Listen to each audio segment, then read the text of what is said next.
Hello to everyone, this is Sujeet Singh. Welcome to all my lovely audience on my YouTube channel. तो इस channel पर अभी की जो करंट सीरीज़ है वो है human health and disease. And human health and disease का ये लेक्चर नंबर 4 है, जिसके अंदर हम अंडरस्टैंड करेंगे क्लास ऑफ एंटीबॉडीज़ और एक्वायर्ड इम्यूनिटी। ठीक है। देखो, ह्यूमन बॉडी के अंदर एक सिस्टम प्रेजेंट है जिसको हम बोलते हैं इम्यून सिस्टम।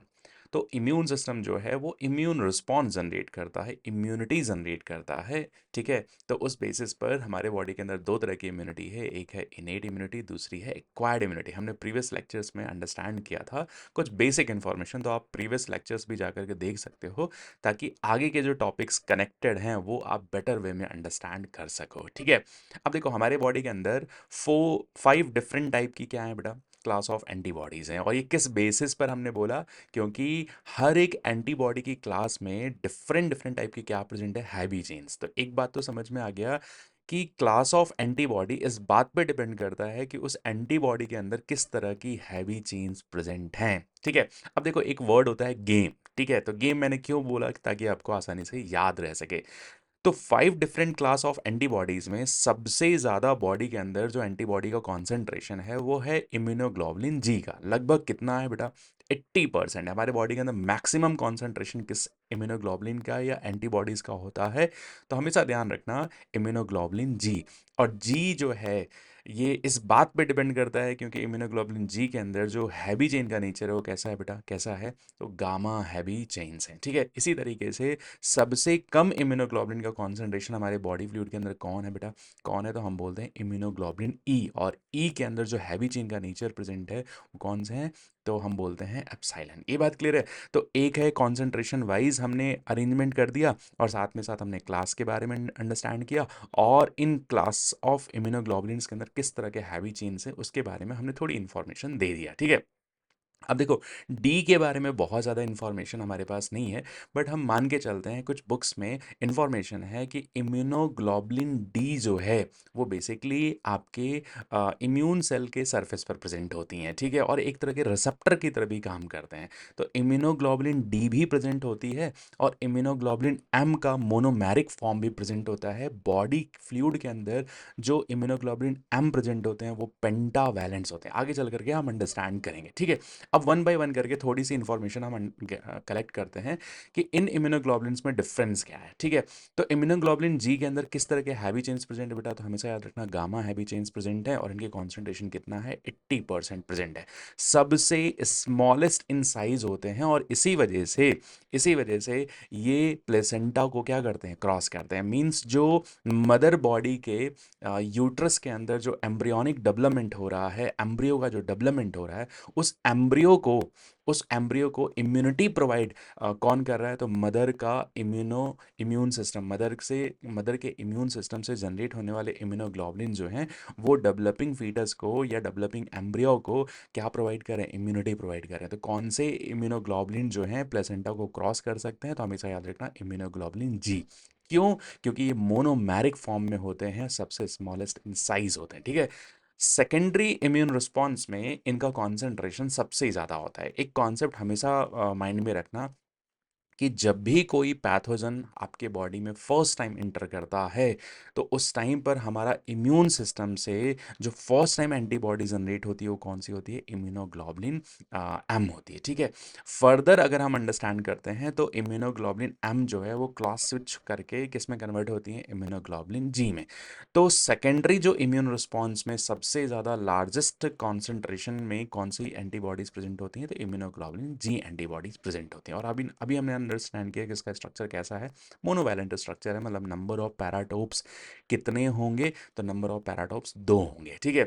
इसी तरीके से सेकंड एंटीबॉडी कौन सी बेटा, इम्यूनोग्लोबुलिन ए। तो इम्यूनोग्लोबुलिन ए के अंदर हैवी चेन का नेचर कौन सा प्रेजेंट है, अल्फा हैवी चेन्स प्रेजेंट है, और इनका कॉन्सेंट्रेशन हमारे बॉडी फ्लूइड के अंदर कितना है, तो 10 to 15% है। इनका स्ट्रक्चर कैसा होता है, बाईवैलेंट है। बाईवैलेंट है मतलब 2 वाई शेप्ड के स्ट्रक्चर प्रेजेंट है। मतलब नंबर ऑफ पैराटोप कितने होंगे बेटा, 4 पैराटोप्स होंगे। ठीक है।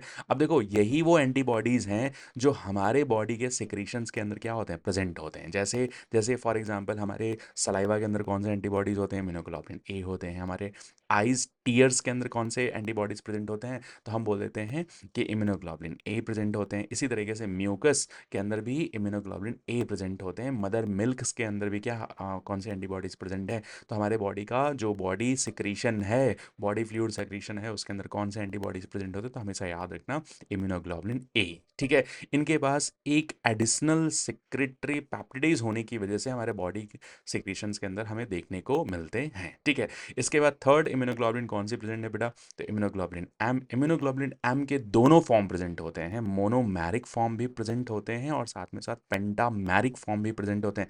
पेंटामैरिक स्ट्रक्चर है, इट मींस इसके पास वाई शेप्ड के 5 स्ट्रक्चर्स प्रेजेंट हैं जो एक दूसरे के साथ क्या है, ज्वाइन है। तो 5 पेंटावैलेंट स्ट्रक्चर है, मतलब नंबर ऑफ पैराटॉप्स कितने हो जाएंगे बेटा, 10 नंबर ऑफ पैराटॉप्स हो जाएंगे। और कहाँ पे प्रेजेंट होते हैं, तो हमारे ब्लड सीरम के अंदर भी प्रेजेंट होते हैं और साथ में साथ मेम्ब्रेनस भी प्रेजेंट होते हैं। मींस बी लिम्फोसाइट्स के सरफेस पर भी कौन सी एंटीबॉडीज प्रेजेंट होती हैं, तो इम्यूनोग्लोबुलिन एम की मोनोमेरिक फॉर्म प्रेजेंट होती है।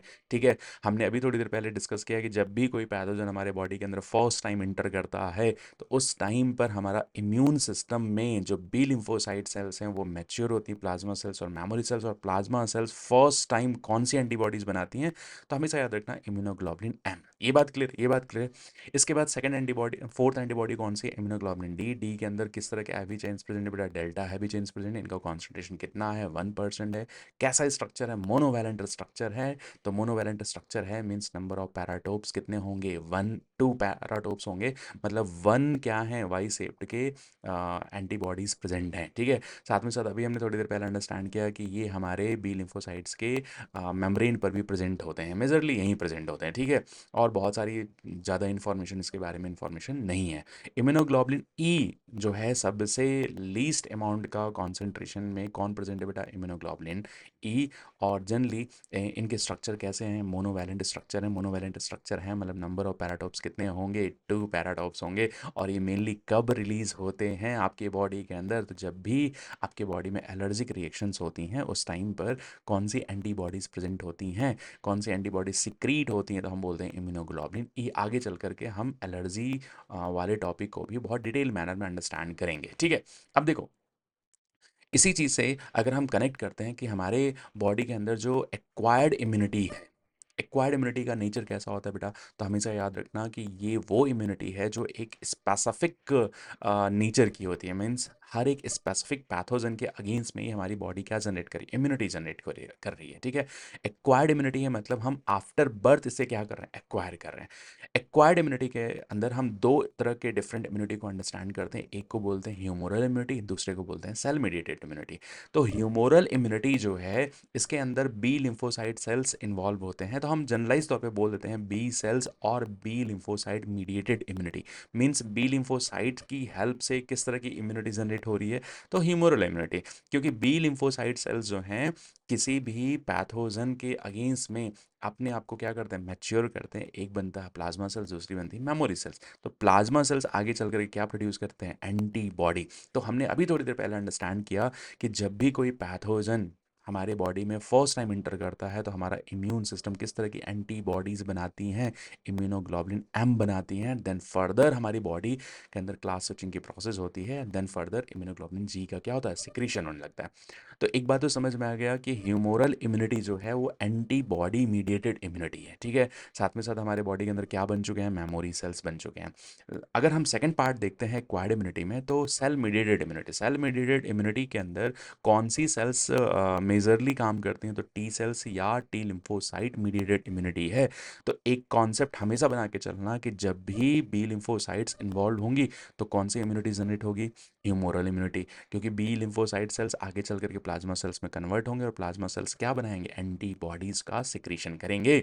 और जब भी टी लिम्फोसाइट्स इन्वॉल्व होंगे तो टी लिम्फोसाइट्स हमेशा जो हैं वो किस तरह की इम्यूनिटी लेकर के आएंगे, तो सेल मीडिएटेड इम्यूनिटी लेकर के आएंगे। ठीक है, अब देखो जैसे बी सेल्स जब अपने आप को मैच्योर करते हैं ना, तो वहाँ पर प्लाज्मा सेल्स और मेमोरी सेल्स का फॉर्मेशन होता है। उसी तरीके से टी लिम्फोसाइट्स भी जब अपने आप को मैच्योर करते हैं तो T helper cells, T cytotoxic cells, T natural killer cells, T memory cells का क्या होता है, फॉर्मेशन। ये वो टी हेल्पर सेल्स हैं जिसको हम टीएस सेल बोलते हैं, जो इनडायरेक्टली बी लिम्फोसाइट्स को क्या करते हैं, हेल्प करते हैं ताकि बी लिम्फोसाइट्स क्या हो सके, मैच्योर हो सके। ठीक है, तो अगर हम अंडरस्टैंड करते हैं तो एक बात तो हमेशा याद रखना कि यहाँ पर जो है टी लिम्फोसाइट्स में कौन सी सेल्स इन्वॉल्व हो रही हैं, तो हम बोलते हैं टी लिम्फोसाइट्स जो हैं आगे चल करके किस तरह की इम्यूनिटी जनरेट करने में हेल्प कर रहे हैं, तो cell mediated immunity. B lymphocytes किस तरह की इम्यूनिटी जनरेट करने में हेल्प कर रहे हैं, तो ह्यूमोरल इम्यूनिटी। ठीक है। अब देखो हमारे बॉडी के अंदर जब भी ऑर्गन का ट्रांसप्लांटेशन होता है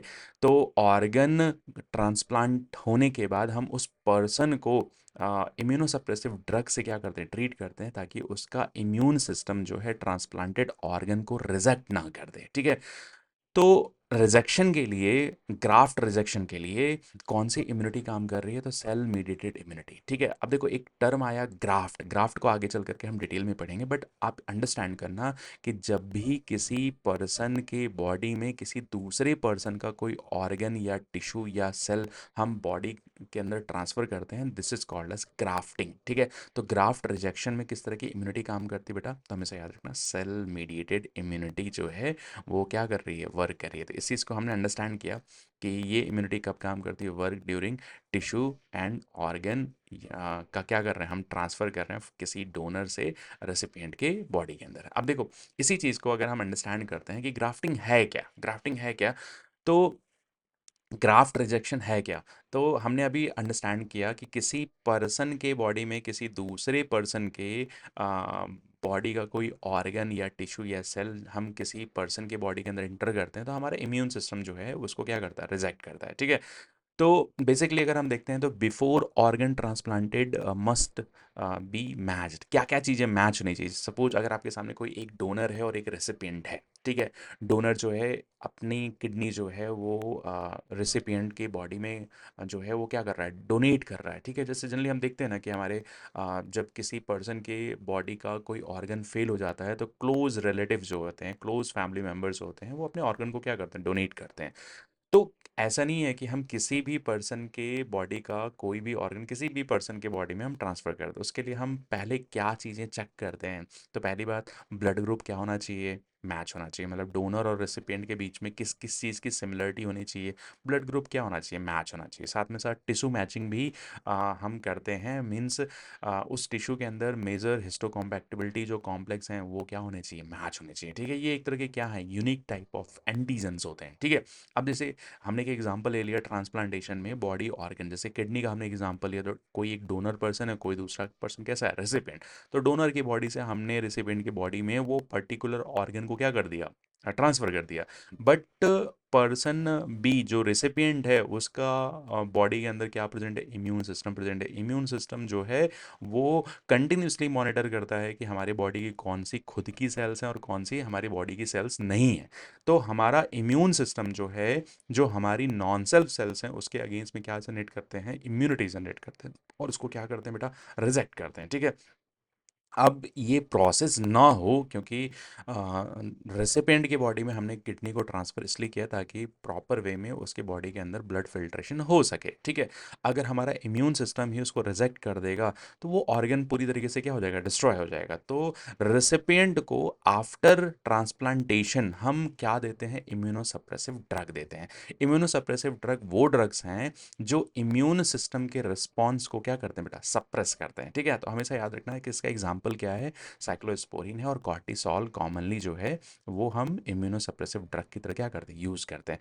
तो ग्राफ्ट रिजेक्शन किसके थ्रू होता है बेटा, तो हमेशा याद रखना कि सेल मीडिएटेड इम्यूनिटी। और सेल मीडिएटेड इम्यूनिटी एक तरह का किसका टाइप है, एक्वायर्ड इम्यूनिटी। अब देखो यहाँ एक टर्म आया था, मेजर हिस्टो कॉम्पैक्टिबिलिटी कॉम्प्लेक्स। तो एमएससी जो है ना वो एक तरह के यूनिक टाइप के क्या है, एंटीजन्स हैं, आप बोल सकते हो, क्योंकि हर पर्सन के बॉडी के अंदर जो एमएससीज हैं वो स्लाइटली क्या है, डिफर करते हैं। ठीक है। और इसकी हेल्प से ही पर्सन जो है, पर्सन का इम्यून सिस्टम जो है वो आइडेंटिफाई कर पाता है कि हमारी बॉडी की सेल्स हैं या हमारी बॉडी की सेल्स नहीं है। ठीक है। अब देखो यहीं से हम दो चीज़ों को कनेक्ट कर रहे हैं।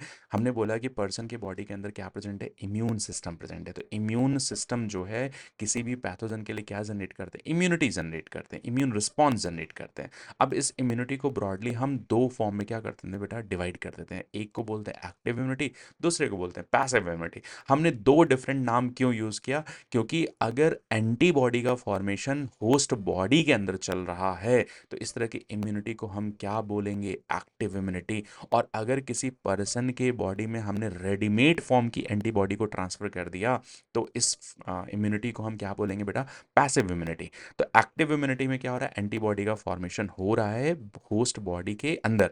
लेकिन अगर हम वहीं पर बात करते हैं कि जो पैसिव इम्यूनिटी है, पैसिव इम्यूनिटी में रेडीमेड एंटीबॉडी जो है हम होस्ट बॉडी के अंदर क्या कर रहे हैं, ट्रांसफर कर रहे हैं। अब देखो, एक्टिव इम्यूनिटी जो है ना वो स्लो मैकेनिज्म के थ्रू काम करती है। मीन्स धीरे धीरे इम्यून सिस्टम जो है पैथोजन को डिटेक्ट करेगा और उसके अगेंस्ट में क्या करेगा, एंटीबॉडीज बनाएगा। लेकिन इसका इफेक्ट कैसा होता है, लॉन्ग लास्टिंग इफेक्ट होता है। Means long lasting immunity generate होती है।